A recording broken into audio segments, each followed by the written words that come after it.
बिस्मिल्लाहिर्रहमानिर्रहीम। हमारे आका और मौला पर लाखों करोड़ों दुरूद सलाम हो। इंटरनेशनल सब्जी मंडी इस्लामाबाद के मेन गेट में खुश आमदीद। ये गेट नंबर 1 है और इस साइड पर है हमारा I10। शेर वली भाई ने आज पहला गाड़ी उतारा है और पहला बिस्मिल्लाह किया है।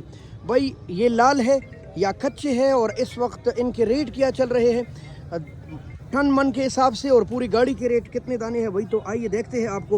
हाँ, अगर आपको अच्छी तरबूज चाहिए तो हाजिर है हम, दूर जाने की ज़रूरत नहीं है। मंडी के गेट में ये शेरवली। अस्सलाम वालेकुम।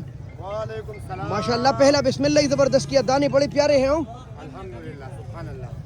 बहुत बड़े मोटे है ना? मोटे ज़बरदस्त। अच्छा ज़रा दिखाए ना कोई नाजरीन को। चलो ये टेढ़ा मेढ़ा काट दे, अल्लाह करे अब लाल निकले। सबसे छोटा दाना है। सबसे छोटा ही अच्छा है ना? छोटा ही अच्छा है। ये तुम्हारे सामने है सब कुछ।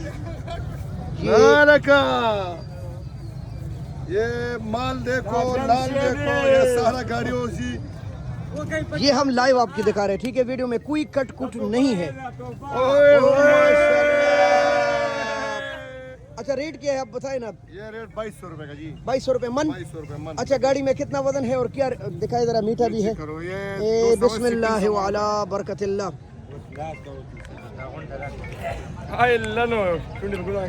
जबरदस्त। शेरवली क्या रेट चल रहा है भाई? ये 2200 रुपए का। अच्छा बिल्कुल गारंटी। गाड़ी कैसे बिक रहे हैं? गाड़ी आजकल अच्छा वाला बिक रहे हैं 6, 6.5, 7, 5.5। गुजारे वाला होते 4.5, 5, 4। कितना वजन वजन 280, 85। है? किधर का? ये पंजाबी आ रहे हैं। पंजाब है। सारा पंजाब। चलिए जी, ओके, बहुत शुक्रिया।